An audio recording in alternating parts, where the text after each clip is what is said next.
लेते हैं कि आज के बाद हम लोग नशा नहीं करेंगे। मूर्ति पूजा चरम पर था, महिलाओं को अधिकार नहीं, दलित भाइयों को अधिकार नहीं, कुआं पर पानी पीने का अधिकार नहीं, घाटों पर पानी, एक घाट पर सभी लोगों को पानी पीने का अधिकार नहीं। ये कैसा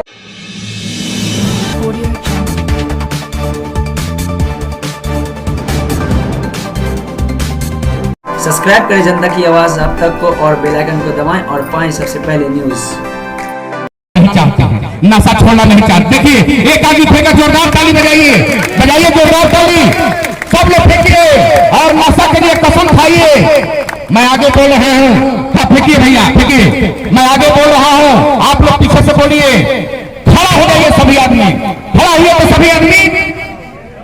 हम लोग बोलिए, हम लोग आज संत शिरोमणि गुरु रविदास महाराज जी के 646वें प्रकाशोत्सव पर्व के अवसर पर शपथ लेते हैं कि आज के बाद हम लोग नशा नहीं करेंगे और अपने बच्चे को उच्च शिक्षा देंगे और अपने संत गुरुओं के बताए हुए मार्ग पर चलकर उनके अधूरे सपने को पूरा करेंगे। जय भीम, जय भारत बच्चे। बहुत बहुत धन्यवाद। अब आइए सम्मान की अगली कड़ी में हम चलना चाहेंगे अजय कुमार जी, पूर्व प्राचार्य सह सदस्य। जी हाँ, अजय कुमार जी पूर्व प्राचार्य सह सदस्य जो सम्मानित करेंगे हमारे माननीय श्रम संसाधन विभाग बिहार सरकार श्री सुरेंद्र राम जी को। और मैं आग्रह करूंगा हमारे अजय कुमार जी से कि आप हमारे आदरणीय सम्मानीय मंत्री महोदय जी को सम्मानित करें। आई बड़ी शुभ घड़ी है। संत शिरोमणि गुरु रविदास जी का जन्म हुआ। पाखंडी लोग कहते हैं कि वो भक्ति काल था। वो कैसी भक्ति काल था कि मानव मानव में भेद, जाति प्रथा चरम पर था, मूर्ति पूजा चरम पर था, महिलाओं को अधिकार नहीं, दलित भाइयों को अधिकार नहीं, कुआं पर पानी पीने का अधिकार नहीं, घाटों पर पानी, एक घाट पर सभी लोगों को पानी पीने का अधिकार नहीं। ये कैसा भक्ति काल का नाम लोग दिया। वो भक्ति काल नहीं था, आडंबर काल था, वो पाखंड काल था, वो जो है कुप्रथा की काल था। उसी काल में दो संतों का जन्म हुआ। एक संत शिरोमणि गुरु रविदास जी का जन्म और दूसरा उसी काल में संत कबीर दास का जन्म। वो सारी कुप्रथा को उन्होंने देखने का काम किया, समझने का काम किया और मनुष्य को सही रास्ते दिखाने के लिए लगातार प्रयास करते रहे। वो हमेशा ये कहा करते थे कि कोई भी काम छोटा बड़ा नहीं है। वो जो मनुष्य ईमानदारी से, लगन से मेहनत करे, वही काम उसके लिए बड़ा है और कोई काम छोटा और कोई काम बड़ा नहीं है। वो कहा करते थे कि कर्म बंधन में बंधे रहिए, तजेगा फल की आस, कर्महीन मनुष्य का धर्म है, सत भके संत रविदास, सत भके रविदास। वो इसलिए वो हमेशा बोलते थे कि मन चंगा तो कठौती में गंगा, कठौती में गंगा, कठौती में गंगा। ऐ मनुष्य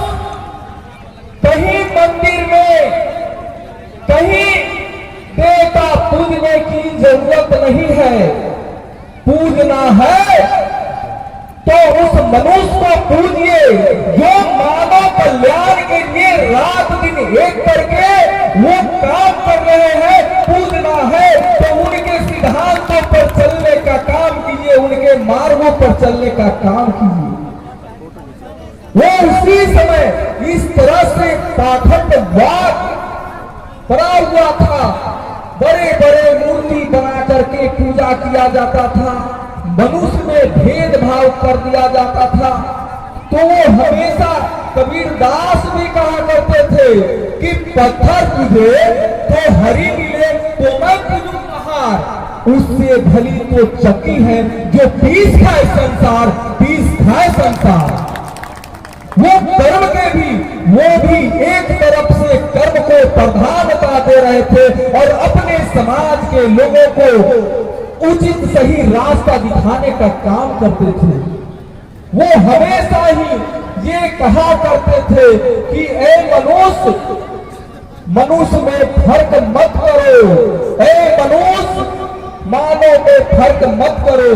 वो हमेशा ये कहा करते थे हमारे संत शिरोमणि गुरु रविदास कि जो जिस तरह से प्रथा बना करके लोग रखे थे कि जाति में जाति, जाति में जाति, जाति में जाति, जैसे के तन के पार। वो कहते थे कि जो मनुष्य रैदास से जुड़ सके ना उनकी जाति में जात। हमेशा वो कहते थे कि मनुष्य जाति के फेर में मत रहिए, वो जाति को अपने से नीचा दिखाने की कोशिश मत कीजिए किसी के जाति को। वो सभी लोग, सभी मनुष्य देश निर्माण के लिए, मनुष्य के निर्माण के लिए, मनुष्य के सुविधा के लिए, मनुष्य के जरूरतों के लिए काम करते हैं। जैसे धोबी कपड़ा धोता है, चमार उस वक्त जूता सीते थे, बहुत सारे मनुष्य खेतों में काम करते थे, बहुत सारे मनुष्य गौ पालन के काम करते थे। वो क्या था, समाज को चलाने के लिए, समाज की जरूरत को पूरा करने के लिए वो सारे लोग काम करते थे। तो उनको क्या कहा, जो काम करने वाले लोग थे उनको शूद्र बनाने का वो लोग काम किया और अपने जो है ब्राह्मण बन गए। तो ऐसा नहीं, समाज में सब किसी की जरूरत है, सब किसी को काम है और सबसे समाज चलता है। इसीलिए हम ये कहते हैं कि आज ही संत शिरोमणि गुरु रविदास जी का हम लोग पूजा करते हैं, पूजते हैं, जानते हैं, उनका जो है जयंती मनाते हैं, लेकिन उनको हम लोग उनके विचार को मानते नहीं है। लेकिन हमें संत शिरोमणि गुरु रविदास जी के विचारों पर चलने की जरूरत है, विचारों को मानने की जरूरत है। उनके बताए हुए रास्ते पर चल के ही मानवता का कल्याण होगा।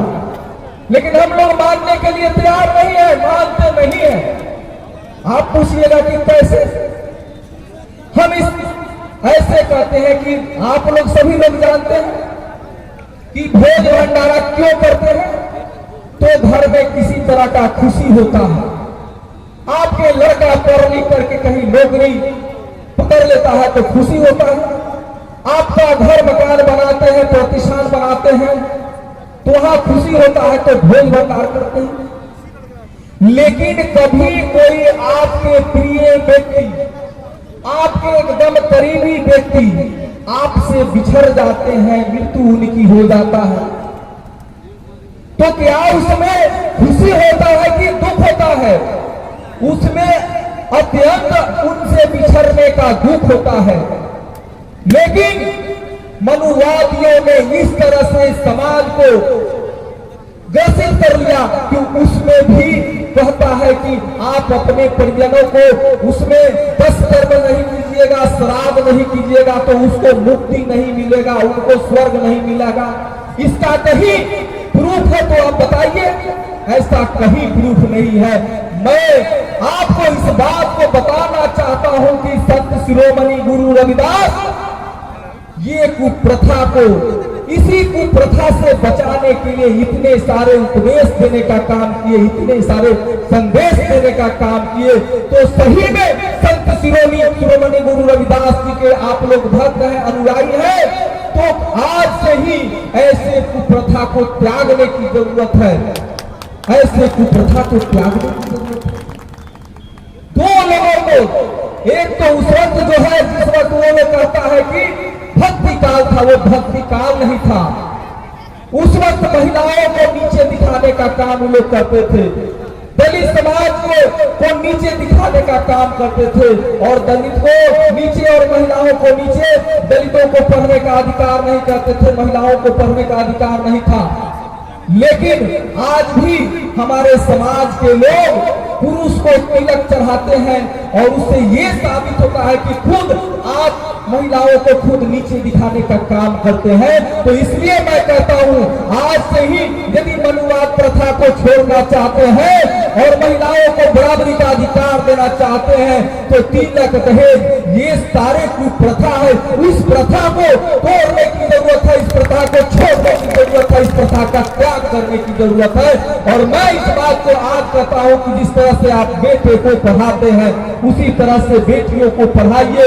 बेटियां कोई जो है बेटे से कम नहीं होती है, समय पर वही बेटी बेटा से ज्यादा आपका काम आता है, बेटा से ज्यादा काम आता है। तो मैं इस बात को कहता हूं, ये संदेश देना चाहता हूं कि जिस संदेश को संत शिरोमणि गुरु रविदास जी समाज को देने का काम किए, उसी संदेश को बाबा साहब भीमराव अंबेडकर साहब भी समाज को सही रास्ते दिखाने का काम किए। वो हमेशा कहा करते थे कि शिक्षित बनिए और संगठित रहिए और संघर्ष कीजिए।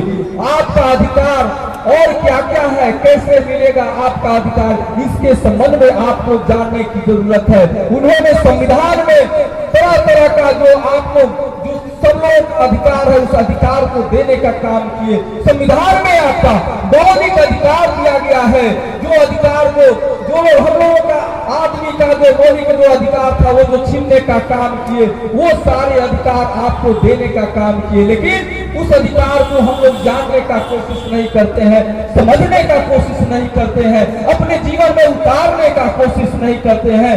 यदि आप किसी तरह का कार्य प्रयोजन कराइए, खुशी का कोई प्रतिष्ठान है हुआ, तो उस खुशी का मौके पर संविधान की कथा कहवाने का काम कीजिए। संविधान में जो आपके हितार्थ जो लिखे गए हैं, मौलिक अधिकार लिखे गए हैं, वो सारे अधिकारों को जानने की जरूरत है, वो सारे अधिकारों को समझने की जरूरत है। कैसे कहते हैं कि सप्तम अध्याय वाली जो है कहानी। सब्सक्राइब करें जनता की आवाज आप तक को और बेल आइकन को दबाएं और पाएं सबसे पहले न्यूज़।